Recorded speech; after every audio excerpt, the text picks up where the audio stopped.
Welcome to Blue Talks.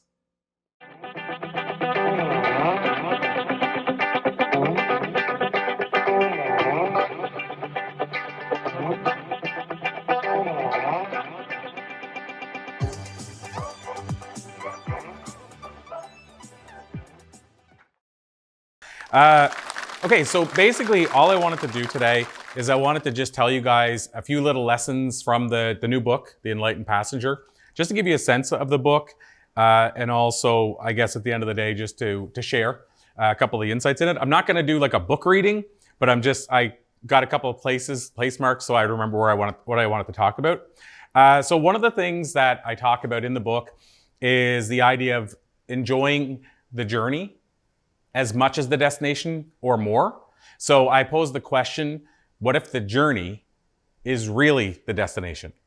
And the reason I bring this up is because in interviews with thousands of thought leaders, one of the things I've discovered that nobody talks about is a lot of the biggest names, a lot of the most successful people are constantly always saying next. So in other words, I can't wait till the book's out. I'll be happy when the book's out. It's going to give me this great feeling. And then they hold the book in their hand and they say, oh, that's it?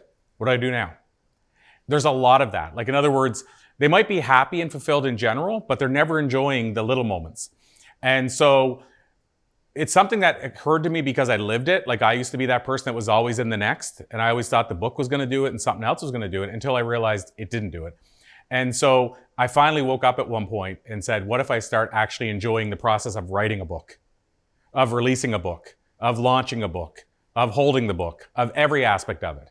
And so it changed everything for me. But the story I share in the book, which is a true story, what's fascinating to me about how this book came to life is it's a fictional book, but the stories are really probably rooted in nonfiction, coming from my life, but shared through the eyes and lens of the character in a different way than it actually happened. So somebody shared a story similar with me. And so in the book, I share the story about this guy who sold his company for like $200 million. And his thing was, I want to buy this when I sell the company. And so he had his eye on this $80 million home. And so he bought the $80 million home. And the friend of this person who shared the story with me said her and her husband went to the home and they were looking around for him. And finally they ended up in the back deck, this huge back deck that he was sitting on. And he was leafing through magazines with pictures of homes. So she said, oh my gosh, is the home you just bought in the magazine? And he said, no. He said, I was looking at this home here that's 95 million and I wonder if I made a mistake, if I might not be happier in that home. He was in the home for a week in an $80 million home. His whole life planning to sell the business to go into this home that he's always wanted. And as soon as he had it, he was already saying, maybe I've made the wrong choice. So I just want to leave that message. Are we living in the moment or are we actually living in the future? Some possible. And if you think about it, that's what people do when they say, when I retire, I'm going to do this. And then what happens? They spend all this time only escaping their life for 2 weeks a year, and then they retire. And how many people do we hear retire and a week later pass away? And I think that's partly because they have no more purpose, meaning they don't feel purpose in their life. Even if they hated the job, every day going there was a purpose that no longer exists. So we have to replace it with something else. Not going to go into too much of a tangent there, just to say, what if we actually enjoyed the 50 years leading up to the retirement and not just the retirement? Because maybe the payoff isn't going to be as big as we think. So, that's the idea of enjoying the journey. Second thing I want to share about is the mayfly. How many people have heard of a mayfly? How many people know how long a mayfly lives? So a male mayfly lives up to 24 hours. A male mayfly, it's like a tongue twister, lives up to 24 hours, but a female lives 3 to 5 minutes. Long enough to have the babies, basically. And so in the book, I bring this up to the other character. One character brings it up to the other character and poses that question because he brings that up and says, so if you, other character, Robert's his name, only had 24 hours, like the mayfly, how would you live? What would you do with those 24 hours? And so the character Robert starts saying, well, I'd learn to play guitar. He's going to do that in the 24 hours. And he's listing all these things like I'd learn to play guitar. I do this, I do that. And then so Treb, the wise character, says to him, well, why aren't you doing that now? So the message is, why don't we figure out what our ideal day is? What will we do on the last day? And then live every day in some form of that. So that's really the message from it. But the message came from, what it was is I forget what it was I was watching, but it was a show, I think it was like Everybody Loves Raymond. And they shared this thing about the mayfly, and it blew my mind. And I had to go research, is this really true? And turns out it was. But then I started thinking, what would that mayfly do if they only had 24 hours, if they knew that?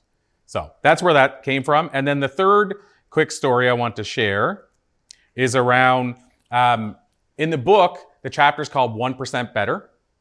And so how the idea came up for this lesson in the book around 1% was I was interviewing a friend of mine. His name is Doug Shepherd. He's an elite skating coach. And Doug helped Sidney Crosby come back from injury. He's worked with, I think he knew Wayne Gretzky, and I think he may have worked with him, but I know he worked with Sidney Crosby. At one point, he had 12 elite NHL athletes working with him. And so it posed my question, especially with Sidney Crosby. Doug, what can you teach Sidney Crosby, who's already doing 99% of it well? Like, I was just like, when we think about coaches, there's coaches that are teaching stuff they maybe haven't achieved themselves. So I'm like, what can you teach a Sidney Crosby?